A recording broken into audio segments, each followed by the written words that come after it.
সভাপতি বক্তব্য এবং প্রধান অতিথির বক্তব্য পরিচালনা করে অনুরোধ করছি বিজয় কমিটির সভাপতি যারা জাতীয় হোসেন ঘোষ করেছেন।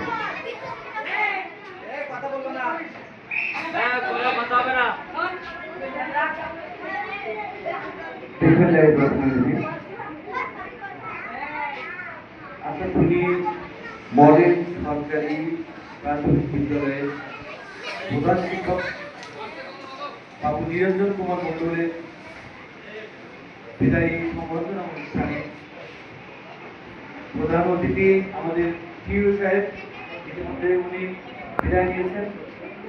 আমাদের মাঝে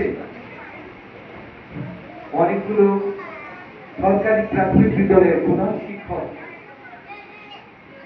উপস্থিত হয়েছেন। আপনারা দেখেছেন জামালনগর, হাড়িভাঙা, বোডারা, দয়ারহাট, কমলাপুর প্রধান শিক্ষক মন্ডলীরা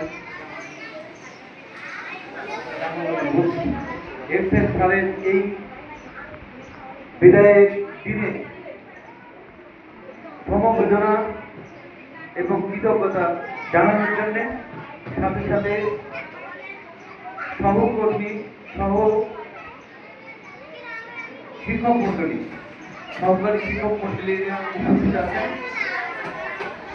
আছেন সাংবাদিক বৃন্দ এবং অর্থ বিদ্যালয়ের শিক্ষার্থী সোনামণিরা। আপনারা জানেন যে আমরা সবাই জানি যে মানুষ বেঁচে থাকে তার কর্মের মাধ্যমে। কর্মই ধর্ম, আর এই কর্মের মাধ্যমেই মানুষ মানুষের মাঝে বেঁচে থাকে। আমাদের এই প্রিয় স্যার বলে গেছেন যে জন্ম আছে, মৃত্যু আছে, এমনি ভাবে এই চাকরির শুরু আছে, শেষ আছে। এটা শুধুমাত্র আমাদের আজকের দিনে শিক্ষক নিরঞ্জন কুমার মন্ডলের জন্য নেই, আমাদের সকলের জন্য। আমাদের সকলকে এমনিভাবে প্রস্তুত থাকতে হবে যে আমাদেরও একদিন এরকম ভাবে বিদায় নিতে হবে। আজকে আমার ভালো লেগেছে স্যারের এই বিদায়ের অনুষ্ঠানে ওনার সহকর্মী এবং প্রধান শিক্ষক, সহকারী শিক্ষক মন্ডলী সকলের চোখে আমি পানি দেখেছি। ওনার ব্যথায় সবাই ব্যথিত হচ্ছে, তার কারণ হচ্ছে উনি ওনার এই কর্তব্য, এই দায়িত্ব যেখান থেকে উনি পেয়েছিলেন সেই দায়িত্বকে কখনো উনি অবহেলা করেন। 39 বছর চাকরি করেছেন, সময় মতো স্কুলে এসেছেন। কোনদিন সময় সকাল 8টায় বা 9টায় যদি স্কুল শুরু হয়ে থাকে উনি 9টায় মিনিটে আসেননি। ওনার কর্তব্যকে, দায়িত্বকে উনি কখনো অবহেলা করেন। এমনিভাবে আজকে আমরা যারা অভিভাবক, যারা শিক্ষক, অভিভাবক এক ধরনের, আর শিক্ষক যারা আপনারা এই বিষয়ে, এই জ্ঞান দানের বিষয়ে যারা আপনারা নিয়োজিত আছেন, আপনাদের দায়িত্ব অনেক রূপে।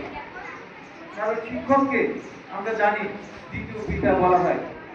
কারণ আমার 2টা বাচ্চা, আমার বাচ্চাকে আমি, আমার ওয়াইফ, তার মা সীমিত সময়ের জন্য কিন্তু তাদেরকে আমরা দেখভাল করি এবং তাদের শারীরিক সুস্থতা, তাদের চাহিদা পূরণের জন্য যা যা প্রয়োজন সেগুলোকে আমরা পূরণ করি। কিন্তু প্রকৃতপক্ষে একটা বাচ্চাকে একেবারে শিশু থেকে যখন তার সবচেয়ে কঠিন অবস্থা, তার ভিতরে জ্ঞান প্রবেশ করানো, তাকে জ্ঞানের আলোয় আলোকিত করা, সেই দায়িত্বটা কিন্তু এই প্রাথমিক বিদ্যালয়ে ছাত্রদেরকে নিতে হয়।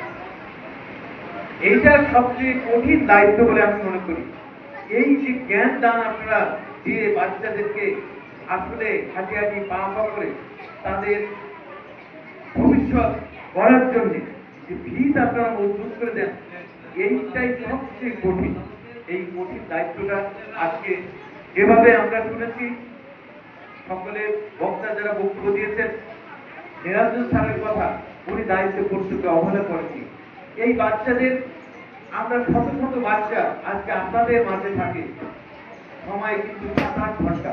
এই 7-8 ঘন্টা তাদের আপনারা স্নেহ ভালোবাসা দিয়ে তাদেরকে শাসন করে যেভাবে হোক এই বাচ্চাদেরকে আপনারা করেন বা করে এসেছেন। এই 39 বছর যে দায়িত্ব পালন করার পরে আজকে যে ওনাকে বিদায় দিতে হচ্ছে, আমাদেরকে বিদায় দিতে হচ্ছে, এটা আসলে খুব বেদনাদায়ক। এই জন্যই সকলের চোখে পানি এসেছে। আমি গতকালকেও স্কুলে এসেছিলাম, দেখেছিলাম হেড স্যারের মনটা খুব খারাপ, ভারাক্রান্ত হৃদয়। আজকেও আমি সকাল থেকে এসে দেখেছি ওনার ভারাক্রান্ত হৃদয় মাঝে মাঝে যেন চোখে জল আসছে, এবং বক্তব্যের সময় উনি কিন্তু কথা বলতে পারেননি, ওনার চোখে সর্বক্ষণ জল আমরা দেখছি। মনের কষ্ট যে এতদিন যে দায়িত্ব আমি পালন করলাম, আগামীকাল থেকে এই দায়িত্ব থেকে আমার অবসর নিতে হবে, এই কষ্ট আসলে ওনার মনে সার্বক্ষণিক আসলে ক্রিয়া দিয়েছে। এই জন্যে উনি কষ্টে এই সেই কষ্টে ওনার চোখে জল এসেছে। আজকে আমরা বলবো যে এই জল আসলে আপনার কষ্টের জল না, এটা হলো সুখের জল, সুখের পানি। কারণ আপনি যে দায়িত্বটা সঠিকভাবে পালন করেছেন, শত শত হাজার হাজার লক্ষ ছেলে মেয়েকে মানুষ করছেন, তারা সর্বক্ষণ আপনাকে স্মরণ করবে, আপনাকে মনে রাখবে, আপনাকে মনের হৃদয়ের মণিকোটায় তারা রাখবে যে আমার স্যার, আমার শিক্ষক, উনি এই সময় আমাকে এইভাবে সহযোগিতা করেছিলেন, আমার লেখাপড়া শিখিয়েছিলেন, আমাকে আদর করেছিলেন, আমাকে উৎসাহ দিয়েছিলেন। এগুলো কিন্তু আপনি আপনার জন্য সবাই মনে রাখবে, স্মরণ করবে, এটাই সবচেয়ে বড় পাওয়া। আর এই মাধ্যমে আপনি বেঁচে থাকবেন হৃদয়ের মণিকোঠায়। প্রত্যেক এই হাজার হাজার লাখো ছাত্র ছাত্রীদের মনের মণিকোঠায়, হৃদয়ের মণিকোঠায় আপনি বেঁচে থাকবেন। এটাই হলো জীবন, বা এটাই মানুষের সবচেয়ে বড় পাওয়া পৃথিবীতে। এর থেকে বড় পাওয়া আর কিছু আছে বলে আমি মনে করি। এই জন্যে আমরা স্যারকে আবারও সকলের পক্ষ থেকে, শিক্ষক এবং ছাত্রছাত্রীদের পক্ষ থেকে আমরা স্যারকে বিদায়ের শেষ বেলায় আমার এই সমাপনী বক্তব্যে আমি বলতে চাই যে স্যারের কষ্টের কিছু নাই। আজকের এটাও মনে করেন আনন্দের দিন, কারণ এই বিদায় সকলকে নিতে হবে। আমরা সকলেই স্যারের সুস্বাস্থ্য কামনা করি, স্যারের মঙ্গলময় বাকি জীবনটা আমরা কামনা করি। স্যার যখনই খুশি, প্রিয় স্যার বলেছেন স্কুলে আপনি আসতে পারবেন, আবার খোঁজ নিতে পারবেন, আপনার বাসা আপনার যখনই মন খারাপ লাগবে আপনি স্কুলে চলে আসবেন। আমার মনে হয় কেউ আপনাকে নিষেধ করবে না যে স্যার আপনি কেন এসেছেন। আসা মাত্রই আমার মনে হয় সবাই শ্রদ্ধা করে আপনাকে বসতে দিবে এবং স্কুলের বাচ্চাদের ক্লাসে রাখতে খবর নেবেন। কারণ কিছুদিন আপনার এই অভ্যাসটা, দীর্ঘদিনের অভ্যাসটা কিন্তু আপনার মধ্যে যাবে না। কারণ কি, যে মনে খারাপ লাগে সময় হলেই আপনি যে টিও স্যার বললেন যে আমি স্কুলে গোসল করতে নেমেছি, দেখছি স্যার একটা ফ্যানে চলে আসছে, ওই সময় হলে আপনার মনে হবে যে আমাকে স্কুলে যেতে হবে। আপনি অবশ্যই মাঝে মাঝে বা প্রতিদিন যদি আসতে চান আপনি আসবেন, বাচ্চাদের সাথে সময় দেবেন, সাথে সাক্ষাৎ করে আপনি যাবেন, এইটাই আপনার কাছে দাবি। এবং যখন যা পরামর্শ দেওয়ার দরকার আপনি দেবেন, কারণ আমাদের বাচ্চারা এই স্কুলেই পড়ালেখা করবে। আপনি যেহেতু ক্লাসে আপনার বাচ্চাদের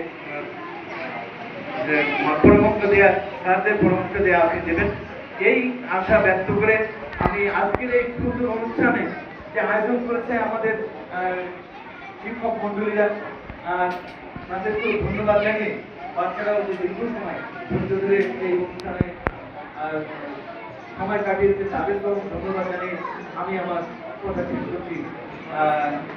সকলকে ধন্যবাদ। আসসালামু আলাইকুম।